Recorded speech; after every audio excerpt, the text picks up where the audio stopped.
And of course, for those who joined last time, welcome back, to the Biodiversity Conservation Workshop Series.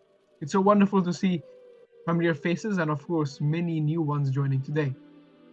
I'm really excited about, what we are going to explore, and that is because we are going to take a deep breath and dive beneath the waves, all the way to the land, and into nothing less than the story of life itself. From its mysterious origins in the oceans to its spread across the continents, and finally to how that incredible story faces new challenges today. Before we begin, just a quick reminder, don't forget to check the links in the chat. You can pre-sign up for Etherea and also browse through the other upcoming ambassador-led workshops. There's some truly fascinating topics coming in the next few weeks. And from AI and warfare to sustainable fashion, gender equality and peacemaking, each one of these connects back to the same theme, how humanity fits into the greater story of Earth. So, for those, of course, joining us for the first time, welcome. My name is Erfan. I'm a naturalist, author, and biodiversity advocate. My story began long before I learned the scientific names for the things I loved. I was that kid turning, over rocks in the deserts of the UAE, tracking fox tracks and chasing beetles under the golden sand dunes. And that childhood curiosity slowly became a calling to reconnect humanity with nature's pulse. Today, I'm pursuing my Bachelor of Science at Monash University in Australia, but honestly, my classroom has always been the wild itself. From mangrove roots whispering in the tide along the Arabian Gulf to the rainforests of Mazandaran in northern Iran. That journey took me to incredible platforms, TEDx, COP28, and countless others, but I had the chance to speak for those who cannot speak for themselves. The pollinators, the plants, the fragile ecosystems that make life possible. At 16, I founded the Wildlife Focus, a platform bridging science, storytelling, and community action. It evolved into Nature Talks, a podcast built around one belief that stories still have the power to move hearts, and when hearts move, so does the world. My book, The Year Earth Changed, came not from that theory but from fieldwork, from watching coral polyps glow like stars under moonlight and hearing silence where songbirds once sang. Of course, my purpose and our purpose is simple: to remind every person that we are not apart from nature, we are a part of it. Because, every leaf, from what we understood from the last workshop, every breath, every heartbeat echoes that connection.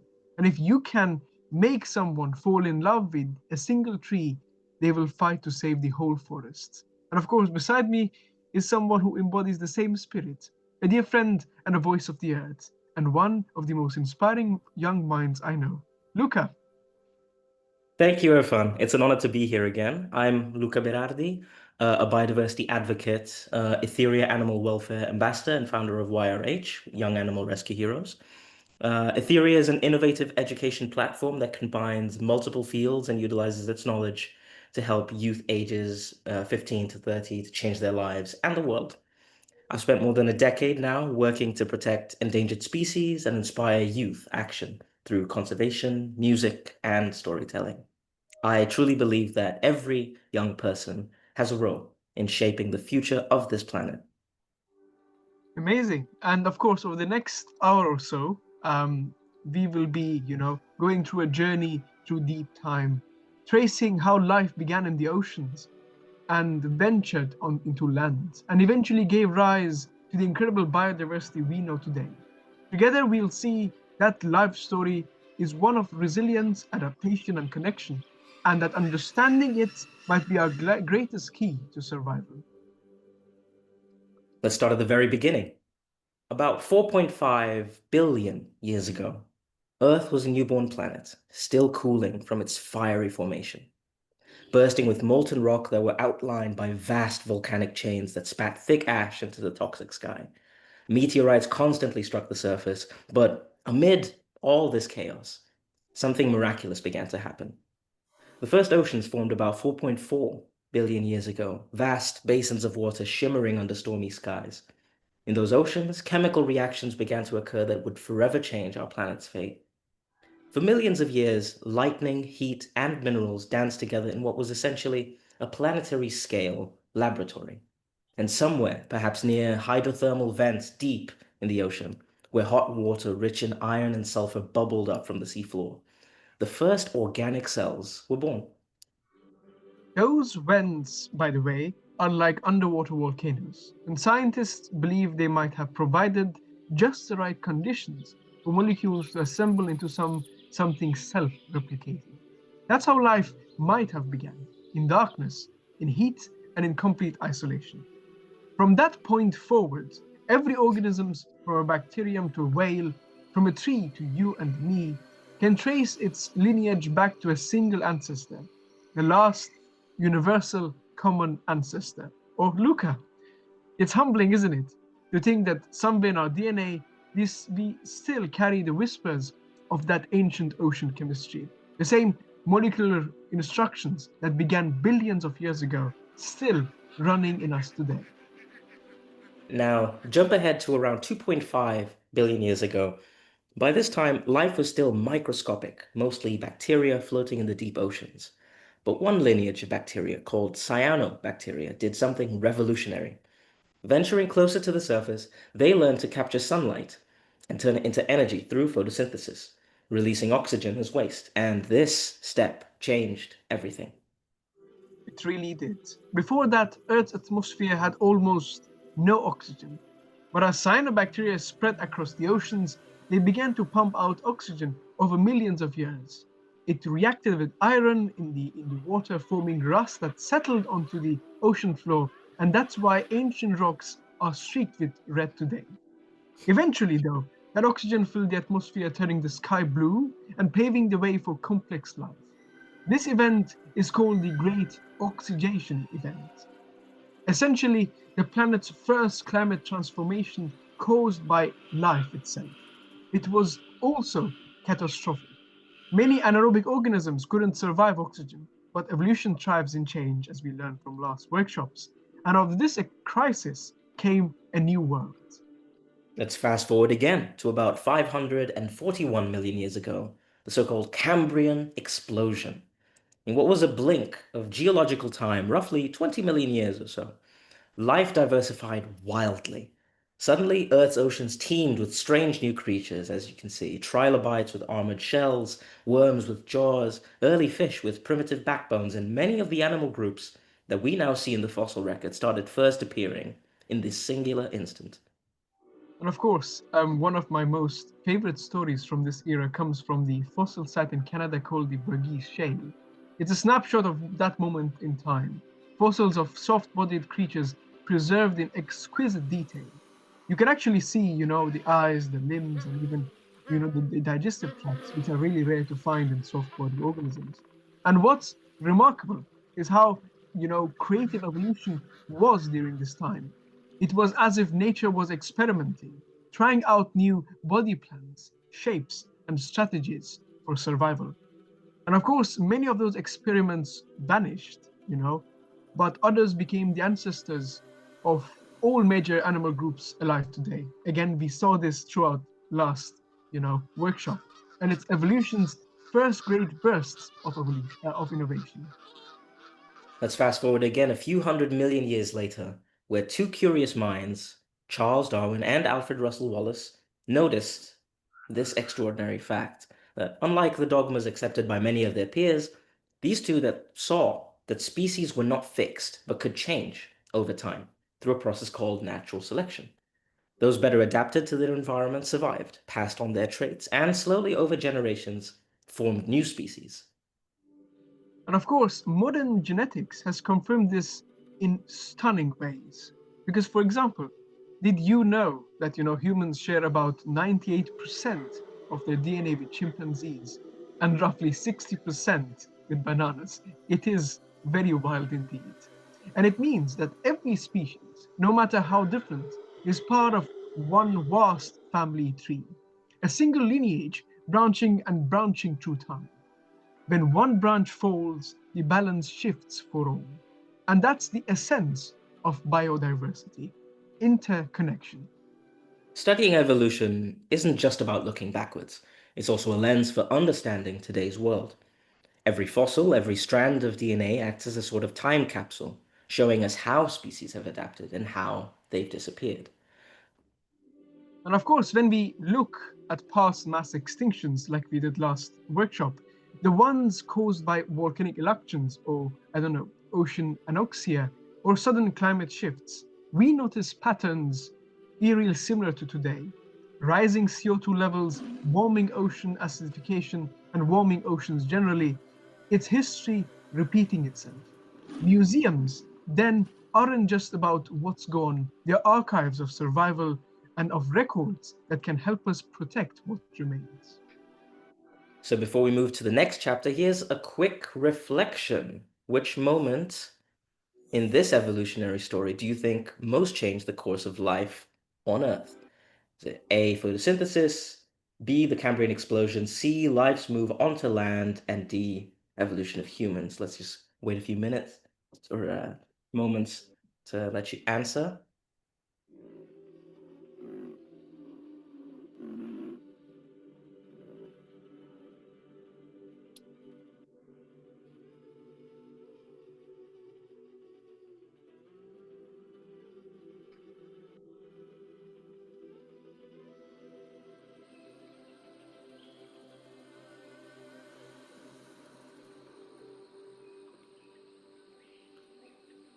Did we also answer, Luca?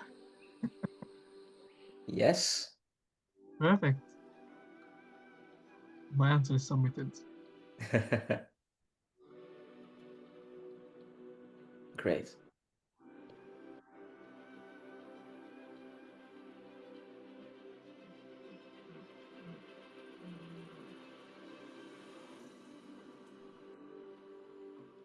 So yes, the correct answer was A, the origin of photosynthesis. Amazing. And we discussed it just a few minutes back, so the answer was easy to get. So yeah, the next chapter. Because now that we have traveled, through the ancient beginnings of life, let's focus on places where it started. The ocean, as we mentioned. The ocean is not just, water itself. It's life's beating heart. It covers over 70% of Earth's surface, generates most of the oxygen we breathe, and absorbs nearly all of the excess heat from the sun. If you think about it, every breath we take is thanks to the invisible forests of the sea, phytoplankton, the microscopic plants drifting near the surface. They capture sunlight, release oxygen, and store carbon dioxide, quietly maintaining the planet's balance. That's right. When people think of oxygen, they usually imagine trees. As we were talking about earlier with photosynthesis, of course, trees are very famous utilizers of this technique. But it's actually the oceans that give us most of the oxygen that we breathe. These tiny phytoplankton are like the planet's invisible lungs. And the ocean does even more. It acts like a massive thermostat, absorbing 90% of the excess heat trapped by greenhouse gases in our atmosphere. Without that buffer, Earth's climate would be completely foreign, unlivable, scorching by day and freezing by night. It holds an important role in maintaining this balance.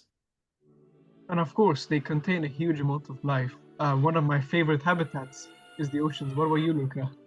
Oh, absolutely, of course. Yeah, perfect. So, in a sense, the ocean doesn't just sustain marine life, it sustains all life. It regulates climate, it regulates the cycles of nutrients, shapes weather, and even drives evolution. It's been called the engine of life, and for good reason.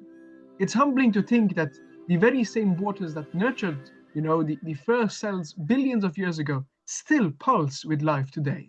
From whales that communicate across oceans to the delicate plankton floating just beneath the waves. So let's dive deeper, quite literally. The ocean is a world of contrasts. At the surface, sunlight powers coral reefs, the rainforests of the seas. Just 1% of the ocean floor, and yet they're home to a quarter of all marine life. Each coral polyp builds limestone structures that house fish, crabs, sea anemones, a wealth of life, an entire metropolis of color and motion. But go deeper, and the world changes completely. Yes, in the deep sea, there is no sunlight at all.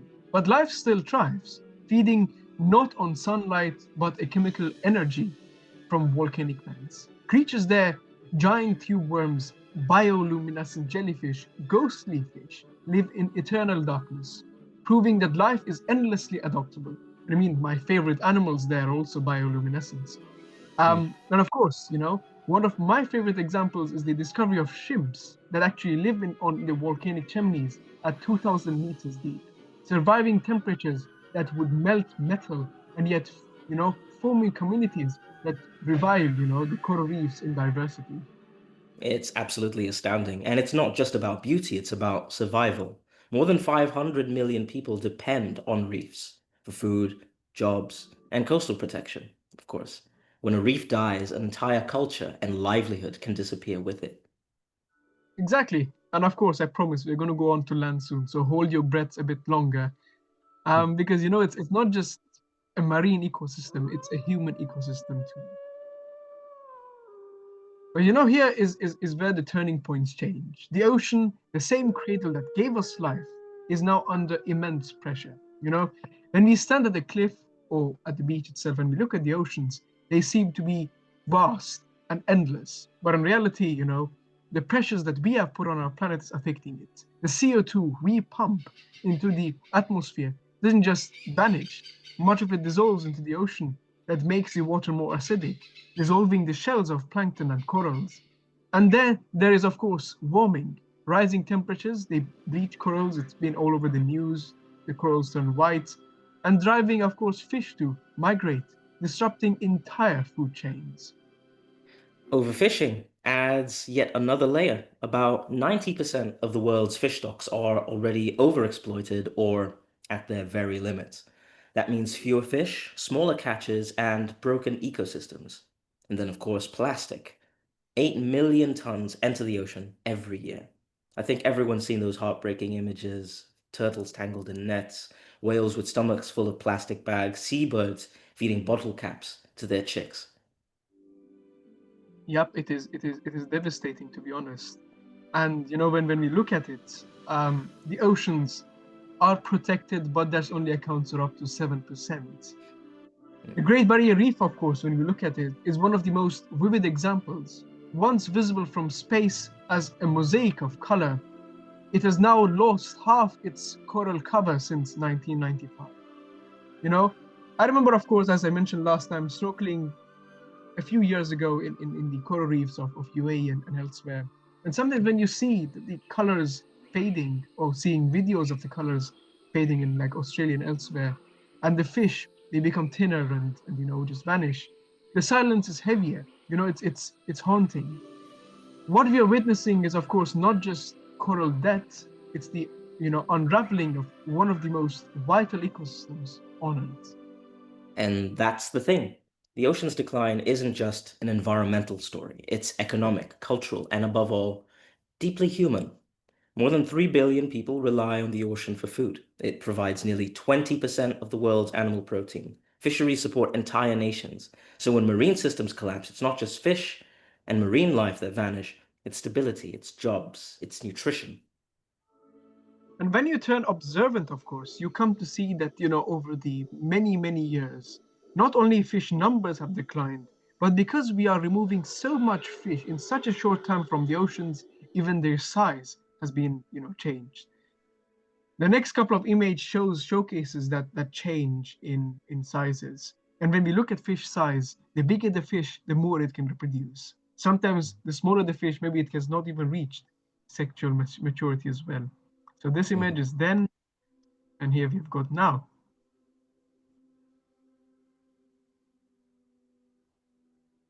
Luca, have you gone fishing before? No, never. But I can see from the images the change is truly night and day, dramatic. Oh, it is. Yeah. You might recognize some of the images here from, the fishes you see in the fish markets or see in aquariums, and you can clearly see the size differences. As we move through the slides, we are, turning closer to our time. Some of them show then and now, while generally we are moving past, closer to present. Mm.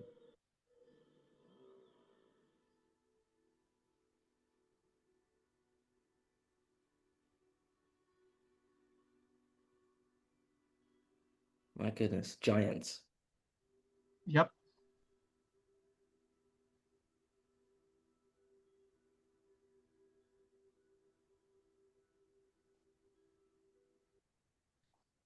So yeah, and based on what we saw in the images, here is the irony, the oceans, which once shielded us from the impacts of climate change by absorbing heat and carbon, is now showing the cost. Warmer waters, they intensify storms, they melt ice caps faster and disrupt weather everywhere. In Earth's history, ocean disruption has always been tied to extinction, as we saw in the last workshop again. And when temperatures rose too fast or oxygen levels dropped too low, and now the same patterns are, re-emerging. So the question for us and for you now is, what poses the greatest threat to ocean life today? Is it climate change, overfishing, plastic pollution, or chemical runoff? Let's take a moment to answer again.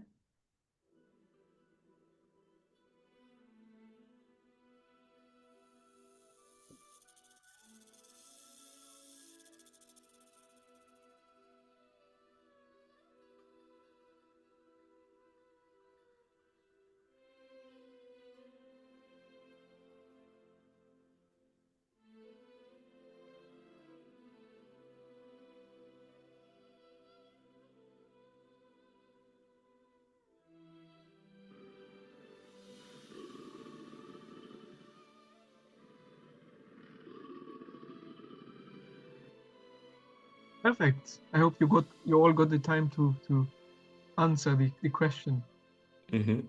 Yes, the answer was climate change, and it might have been a little bit more difficult because these are all very important issues and they're all very, very troubling issues. But climate change is a lot more of a threat because it acts as what we call a threat multiplier. So it makes all of the other problems below it worse as well. So, yeah, let's move on. Yep. So based on what we got to know, each one of us is part of the same web.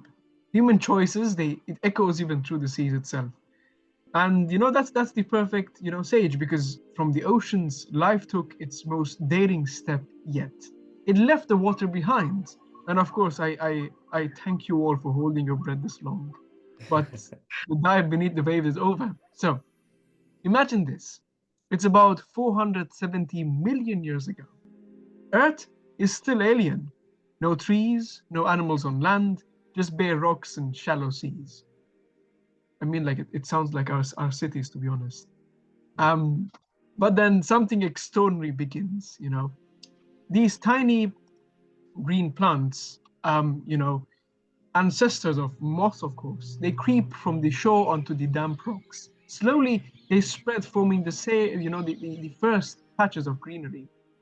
As plants photosynthesized, they once again released more oxygen, thickening the atmosphere again and creating conditions for new forms of life. And in the succession, soon insects followed, the planet's very first explorers. They fed on plants, pollinated them, and turned barren landscapes into truly living ecosystems, much like the ones that they'd left in the oceans were. Amphibians soon after crawled out of the water too, but in many ways, moving onto land seemed like life was starting its very first steps all over again.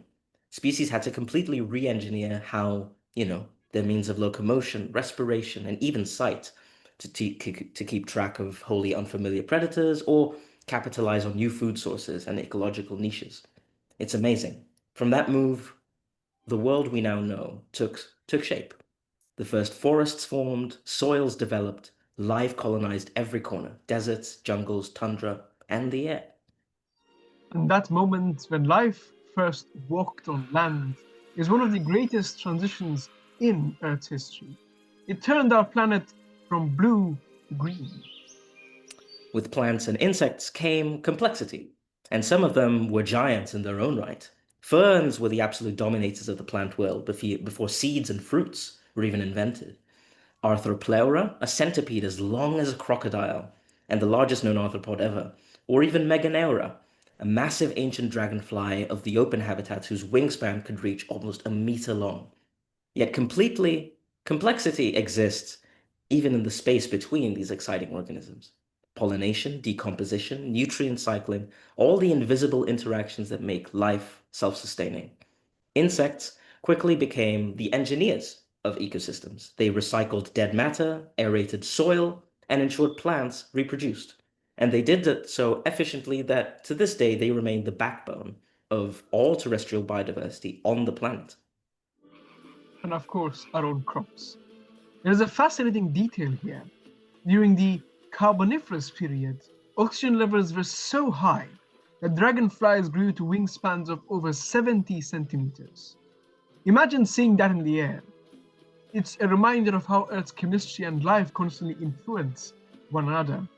It showcases, what our work can affect that balance.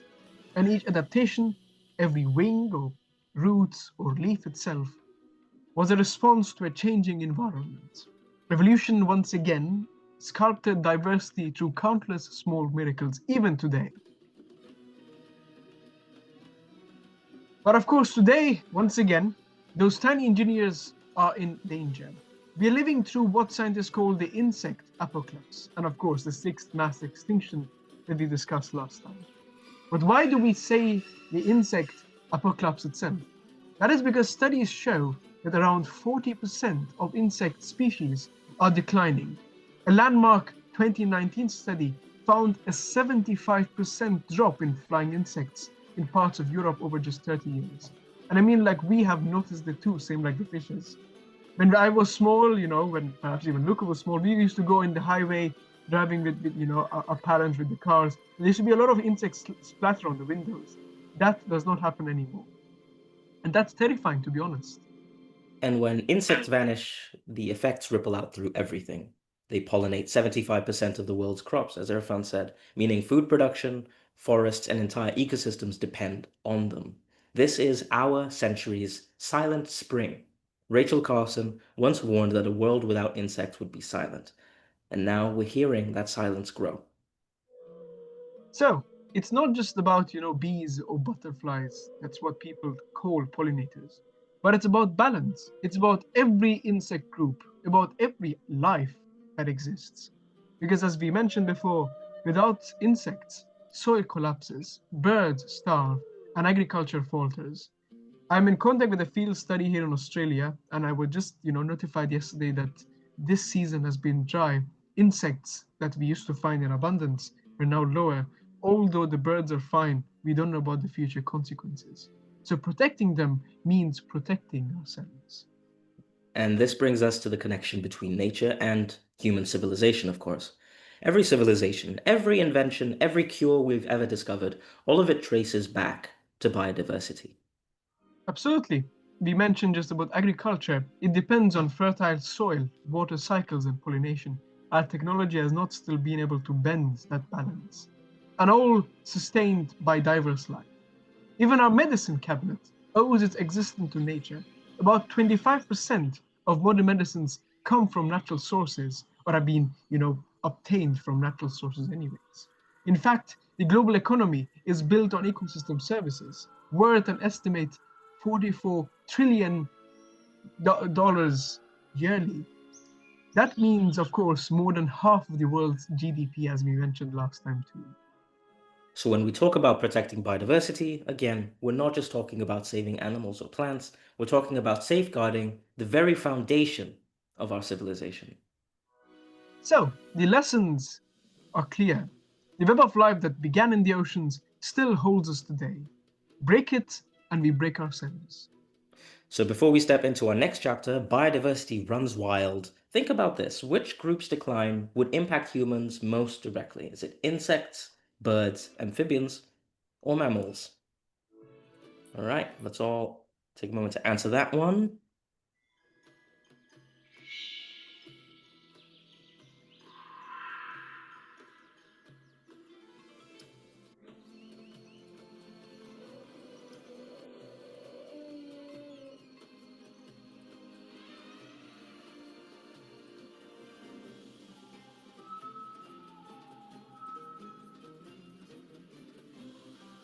All right. I think maybe everyone has responded now. Yeah, possibly. Let's just see the answer come back. And for those of you that said insects, you'd be correct. Perfect. Yep. So, every choice tells a story about how we value life. And as we got to learn about about life itself from today's workshop and the previous one, we got to know that over time, the biodiversity, the web of life, the variety of life on Earth, which biodiversity means, began to take shape. And of course, to begin with that, we have got so many animals on this planet, so many groups, that on a simple 1-hour workshop, we cannot cover them all. But we're going to begin our journey with, I think, one of Luca's favorite group of animals, which is birds. So they're, of course, often called the canaries of the planet, although some of them don't sing. And then they're astonishing indicators of environmental health. Because, for example, once again, did you know that since 1970, North America alone has lost over 3 billion birds? We are seeing extinctions happen everywhere, to be honest. And think about it, 3 billion individual lives gone in just half a century. I mean, if that would happen in the human society, I think everyone would be criminals and in jail right now. And I mean, that's a decline that's almost impossible to visualize. Well, you said that they're one of my favorite groups. Actually, last week I had an eagle owl behind me. I think you can see I have a white-eye. It's a small perching bird of the treetops. Yeah, it's a remarkable group. It's one of the most speciose groups that we have on our planet, up there, probably, I think, even almost with insects as well. Around 11,000 species strong, twice as many species as mammals that we have on the planet, and they're almost all threatened. And the loss isn't random. Migratory birds and seabirds are disappearing the fastest. These are species that, like albatrosses, shearwaters, and sandpipers, traverse many thousands of kilometers across their lives, connecting ecosystems across continents. And their disappearance informs us of the drying wetlands, for instance, the warming oceans, and the ever increasingly destabilized global climate system. Of course, I remember itself standing at the mangroves of UAE during, I think, one of the planting sessions, spring migration, and hundreds of these greater flamingos were there, and herons, they filled the skies. And when we look at it in many parts of the world, when we go back to a location a couple of years later, that same spots can, I hope not, but can go eerily silent or have fewer visitors every year, not just because of droughts, but because of changing migration routes, or the animals simply like dying from plastic. The pressures we throw at nature is just a lot. But in a nearly restored wetlands, the birds, I've seen that happen in Iran, especially in somewhere called the Spring of Malus Jan. The birds, they were slowly returning. The freshwater crabs were slowly returning, and it was almost like a miracle, which showcases that if we give a chance to nature, even just a short amount of time, it can rebound and recover. And that's what gives me and all of us hope. And that experience and all these experiences stuck with me. And it's a reminder that nature, too, although it is fragile, it is resilient at the same time if we give it a simple chance. And resilience is absolutely the name of the game because birds provide essential services. They disperse seeds, control pests, and even influence plant evolution. Remember, birds are dinosaurs. The relationships that these modern living relics have cultivated over millions of years with other species around them and their non-living environment around them are just as at stake as the species themselves. When birds vanish, entire ecosystems unravel. Their songs may fade first, but the effects that ripple far beyond what we can immediately see will, soon be felt. Yep, I mean, it is very much true. We can see some of it happening in, like, I don't know, the desert locusts, suddenly spreading from the deserts, and there are very few birds to eat them. And we are seeing cicadas, suddenly emerging after 17 years or so with fewer birds to eat them, so they're gonna, annoy us with their noises. But yeah, we can turn the tides around if we want, really. But talking about turning the tide, let's turn the pages. So let's turn to reptiles and amphibians, some of the most ancient survivors on Earth. And of course, they existed before the dinosaurs, enduring mass extinctions, ice ages and asteroid impacts, they are true testaments to resilience. Yet they too face threats unlike anything that they've faced before in their long evolutionary history.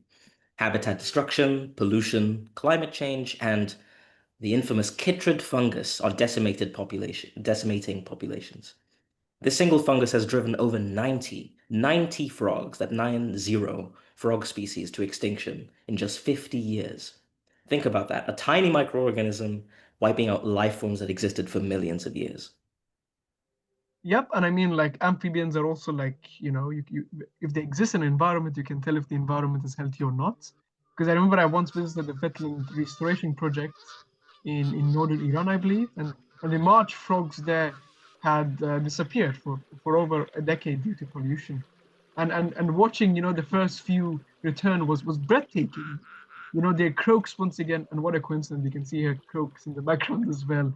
And of course, although they are small, they are persistent, filled with the their echoes and the croaks fill the air, a sound that I personally thought would be lost forever. It made me realize once again that even the tiniest creatures carry the weight of ecosystems on their backs.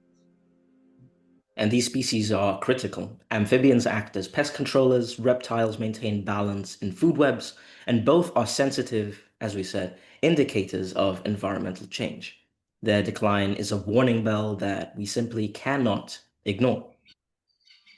So, from the last workshop, we spoke about Charles Darwin. Even today, we talk about Alfred Russel Wallace and Charles Darwin. So, no discussion of biodiversity is complete without the famous Galapagos Islands, the natural laboratory that inspired Darwin and his theory as well on the origin of species.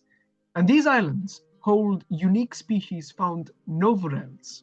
Finches with specialized beaks, we have studied them in high school biology, tortoises adapted to different vegetations, marine iguanas that dive for algae. It's incredible. Darwin noticed these subtle differences between the island's finches. Each beak was shaped for the available food on a given island, and that revealed, little bit by bit, evolution in action. But today, these ecosystems are under threat from invasive species like goats and rats, climate change, of course, and human activity. Evolution's experiments are now under pressure. Of course, don't be depressed. I know we are giving you both a story and a lot of issues we are throwing at the planet. But in the next two workshops, we're going to go dive deeper about these problems and cover them each one in great detail and give you hope on what you can do, what humans can do to save them. I mean, like, the story of Galapagos itself and of resistance and rebounding is unique. One of the stories that I remember in the 1970s, invasive goats on one island in the Galapagos decimated native plants. The finches lost their main food source and the ecosystem began collapsing.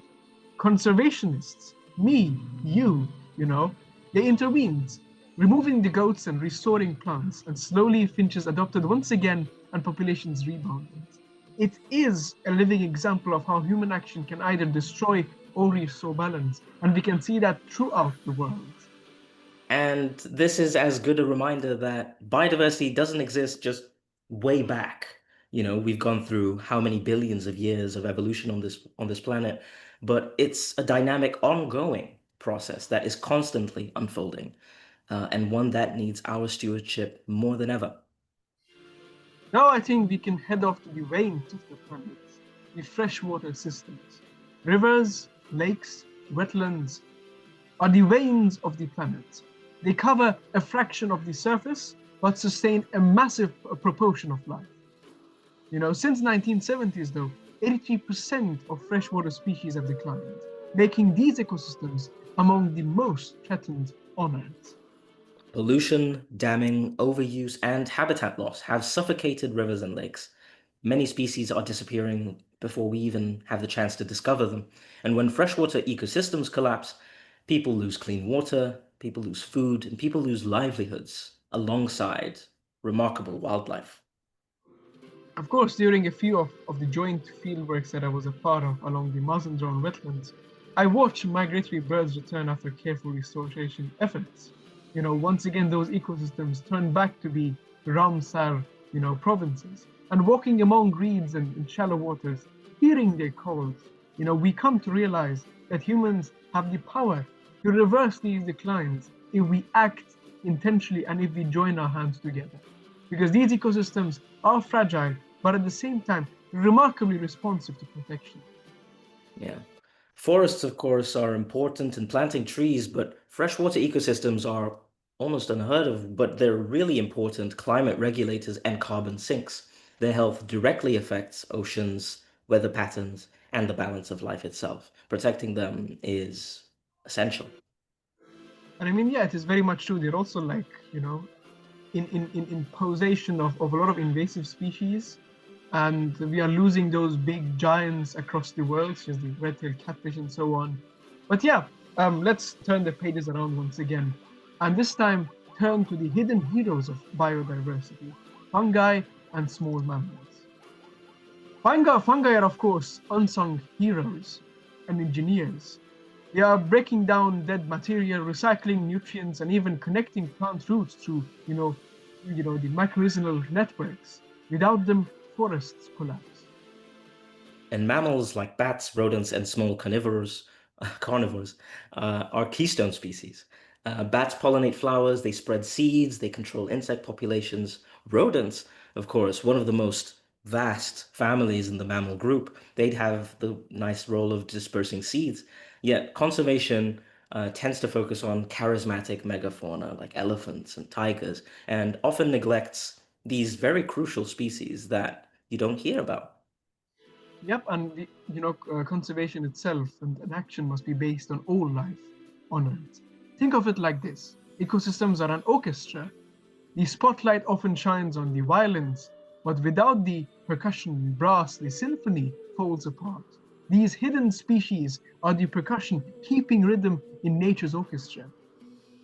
Yeah. And don't forget the bases as well. Uh, Life at the extremes. Then there's life at the extremes, the Arctic and the Antarctic. Here, ecosystems are delicately balanced on ice, seasonally, of course. They grow and shrink every year. Polar bears hunt krill, sustain whales, and penguins endure freezing winters. But these icy worlds are vanishing. The Arctic is warming 4 times faster than the global average. Sea ice is melting, and entire food chains are unraveling. The consequences aren't local, they ripple globally, affecting climate, sea levels, and weather everywhere. Imagine standing on melting sea ice, seeing polar bears struggle to find prey, wading through stretches of ocean that grow larger and larger with every summer. It's a stark living warning that even the most extreme and resilient ecosystems aren't immune to human-driven change. It shows that even the toughest and hardiest of species, built to endure these ruthless conditions, have the capacity to be more vulnerable than ever when walking in a world of our design. So, of course, the lessons here is clear. All species, from fungi to whales, are connected in a single web. When one disappears, it's not isolated, it sets off a chain reaction. Every extinction weakens the fabric of life. Protecting biodiversity isn't charity, it's survival.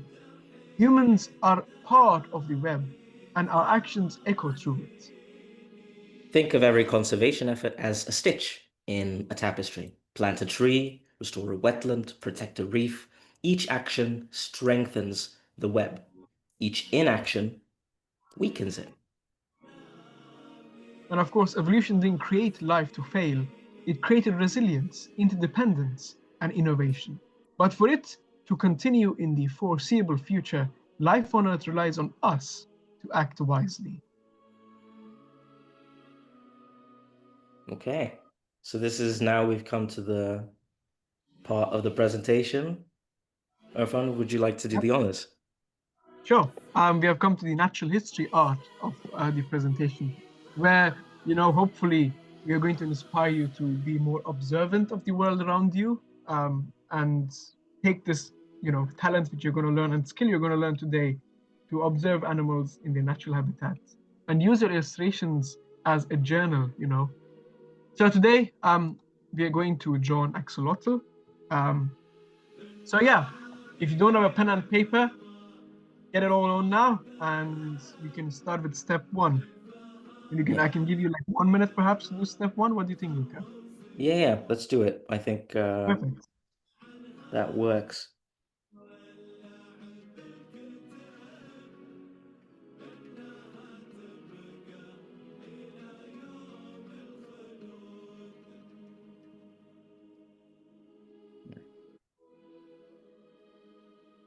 And of course, once you're done with your drawing and I don't know if you're going to color it or so on, do share the result with us. So possibly you can share it on social media and so on. So make sure to share this amazing artwork with us. Can't Yeah. wait to see them all. Yeah. We're also following along the steps with you. So if at Yep, the end you feel especially proud of what you've done, then you can feel free to turn on your cameras and show us your drawings. We'd love to see it. exactly. So should we go to step two now then? I think, yeah, let's say 20 more seconds just to do Okay. this. And then if someone was maybe getting some supplies and paper ready. Mm.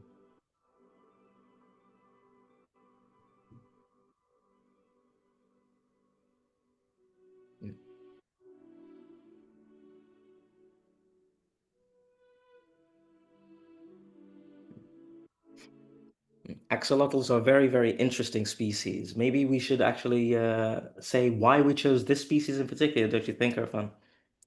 Yep, I think perfect. You want to talk about Yeah, why we chose the species? yeah, of course. I mean, we've delved into, yeah, we can now move to step two, and I'll explain as Perfect. we go. Um, Well, of course, we did a spotlight on amphibians, of course, in this presentation. And we know, of course, the important role that they play. But axolotls are unique among, I mean, they're a type of salamander found in Mexico of a very restricted range. I think it's only the last wild population lives in a single lake somewhere around the capital. And they have this incredible ability, as a lot of other groups do, but none like the axolotl of regeneration. You know, if a limb is cut off or if it's lost in an altercation with a predator, or, you know, if some kind of injury befalls the creature, then it's able to regenerate a limb. But axolotls take this even further by regenerating whole organs, parts of their brain. It's quite amazing. So perhaps maybe you've seen them in aquariums wherever in the world you're listening from. They're quite fascinating for that reason. And since we're talking today about the world's ability to regenerate, I thought that the axolotl would be a perfect ambassador for that. Yep, I can't agree with you more. And I think the one that we are hoping to achieve is the the wild population. So Yeah, which is sort of like if you search up wild axolotl, you can come which is actually found in its cousins are from Lake Soshimikliko, and yeah, they've got a beautiful color, to be honest. They're like greenish with red gills. Love the colors on the wild axolotls, to be honest. The ones you see mm. on pictures and so on usually like black in color or yellow, yellow or white in color. But the wild Or like ones, translucent too as well, yep, almost. yep. The wild ones are just amazing, to be honest. Mm-mm-mm. You've got so many colors. You've got the melanoid, the acanthate, you've got the leucistic, white, wild, so many. But of course, favorite is the wild. Hmm. As animal welfare ambassadors, we also will be talking about the pet trade. So over the next series, you will come and realize about how important it is when we talk about why we chose wild types than the ones that have been bred and so on. So yep, Yeah, absolutely. Yeah, let's move on to the next steps. perfect. Okay, now we're adding the tail. Yep, and an extra sort of like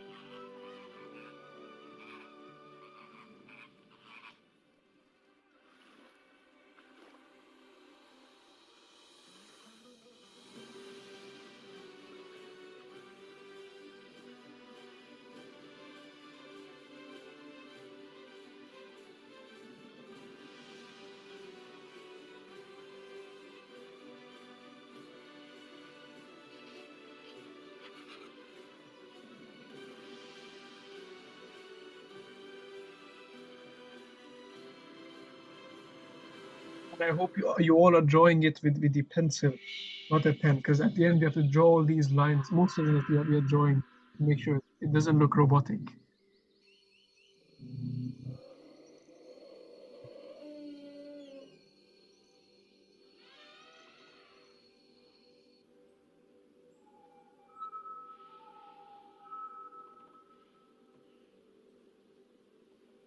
Okay. I think we can try step 4. Yep, perfect. Now the Okay. arms and the gills.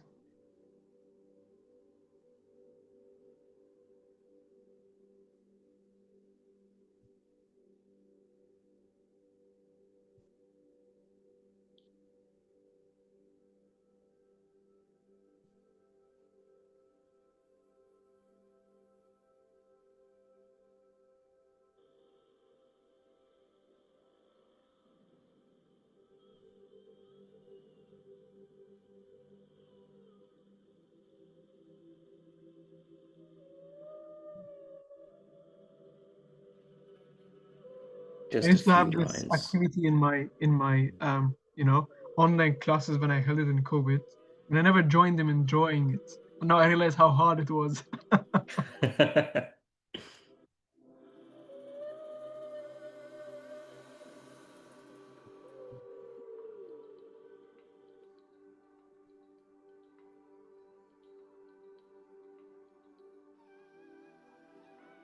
So should we go to step 4 then? In case any of you want us to go back to the previous steps, do let us know in the chat, of course.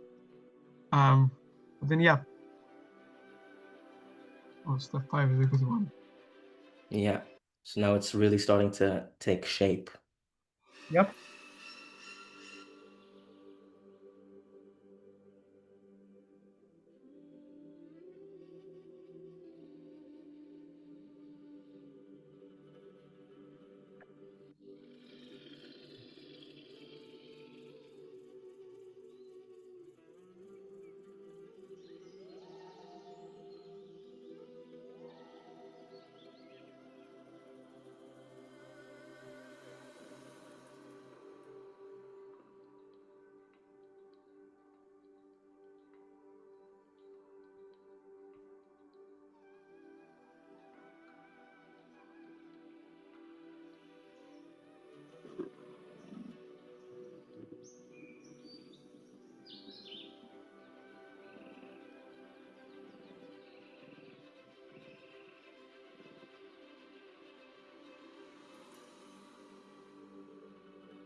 This step is a hard one. Yeah, and there's a few moving parts.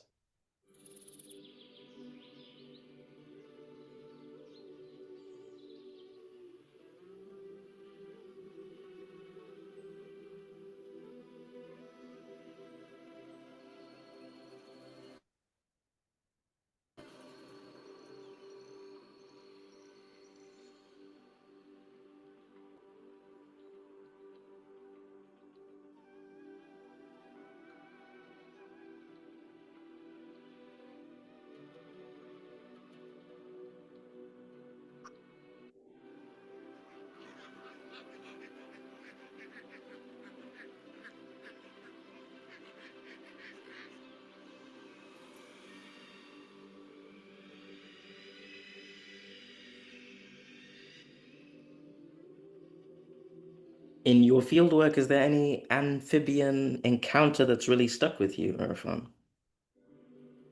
Yeah, there were a couple of like toads. I think most of them were like toads and frogs and so on. Mm-hmm. Haven't had the luck of coming across any salamanders or anything in the family. But yeah, I mean like toads and frogs abundant in most places. We've got the cane toad that is invasive here. Yeah. All right. So yeah, I was cycling a few days back and came across like a lot of like the mating calls are now happening in Australia, and I think iNaturalist Mm-hmm. is starting um, a bio blitz sort of like shout out for people going and recording their calls and frogs and so on. So yeah, Yeah. what about Cool. you? I haven't had too many encounters with amphibians, I'll be very honest. I Uh, see. no, but I mean, I've heard a lot of them. Uh, I mean, also at night and stuff. I grew up in Thailand as well, so those were super loud, like from calling from swamps and lagoons and stuff. I see. Uh, but yeah, at the moment I live in Sweden and I've only maybe heard them once calling from a pool. Uh, I think Sweden gets a bit cold, right? yeah, it's perhaps too cold, but I mean there are Yeah, quite a possibly. few. I know there are a few exciting European species of frogs and toads. So I might just have to go out looking for them. Possibly. And of course, if any of the audience here have also got any frogs or amphibian encounters, do share it with us. We would love to know about it. Hmm.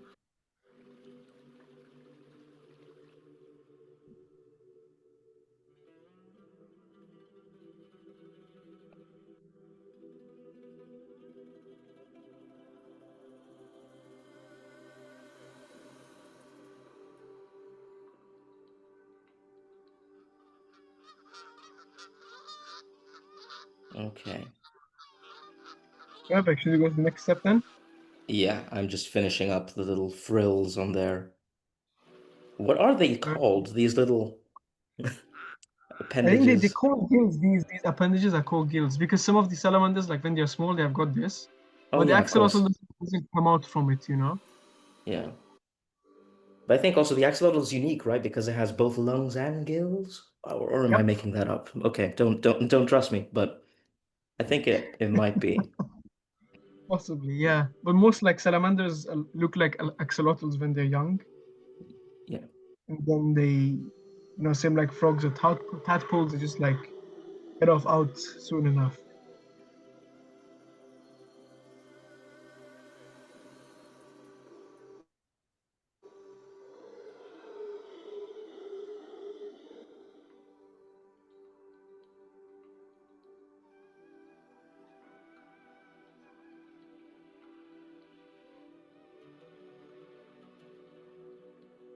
Okay. That's one leg.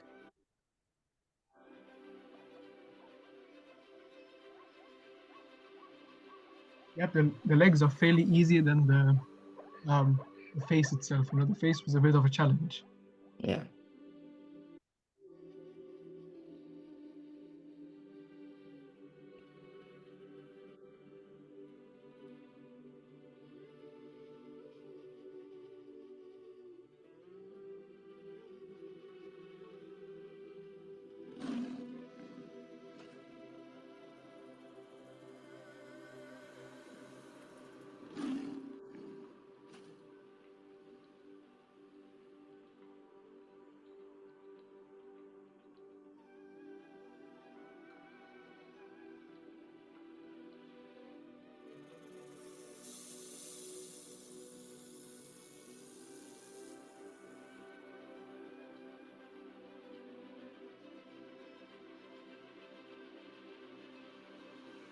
Okay, I'm almost wrapping up here. Perfect.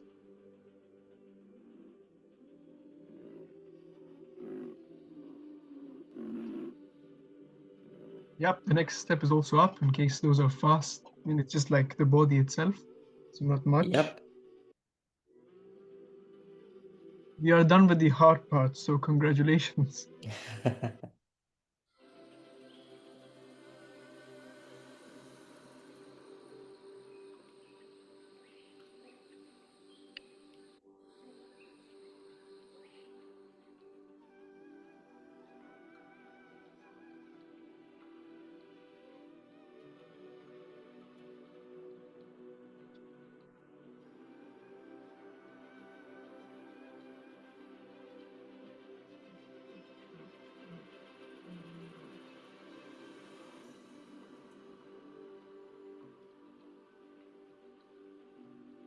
Okay, we'll speed it up a little bit. I'm just finishing on the tail. Yep.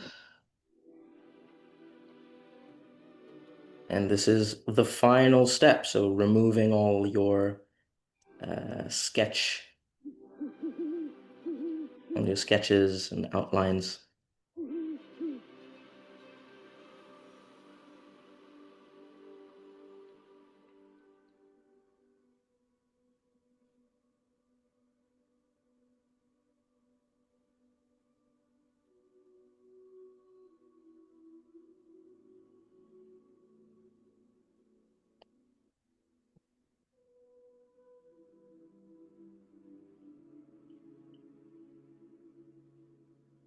Okay.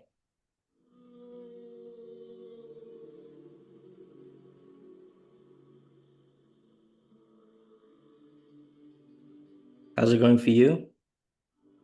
It's going well. I'm just using a pen to make the outlines. So yeah, how did it go for you? I unfortunately the advice about you not using a pen came too late for me.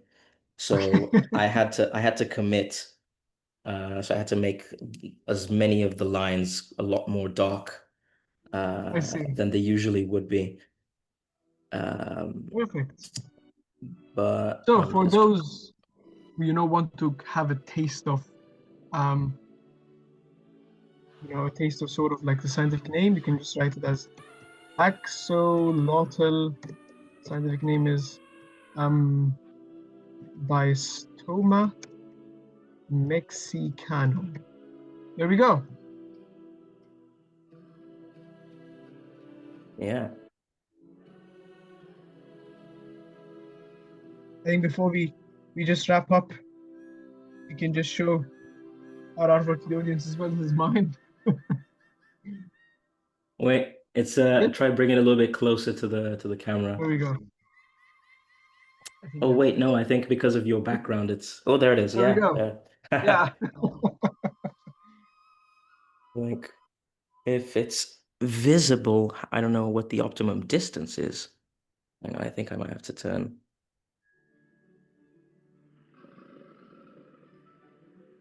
Ah, that's also nice. You have given it a nice curl to the tail. Yeah, I was too far on this side of the Ah, page, so I had to yeah. improvise. Perfect. Lovely. Now, talking about that, of course, take a moment. What surprised you most? Was it the loss of 3 billion birds, the invisible fungi networks, or a devastating secret fungus? You know? Con Consider this. The biodiversity crisis is not inevitable. It's a test of empathy and understanding. Every choice that we make continues life's 4 billion year story. And of course, plant a tree, protect a wetland. Join me and Luca on our journey by following us on social media. Join Etherea with the links we previously shared. Reduce single-use plastics. Educate someone about biodiversity. Every action matters. Because in nature, nothing exists alone, and the future of life, our future, depends on what we do next. Thank you, everyone.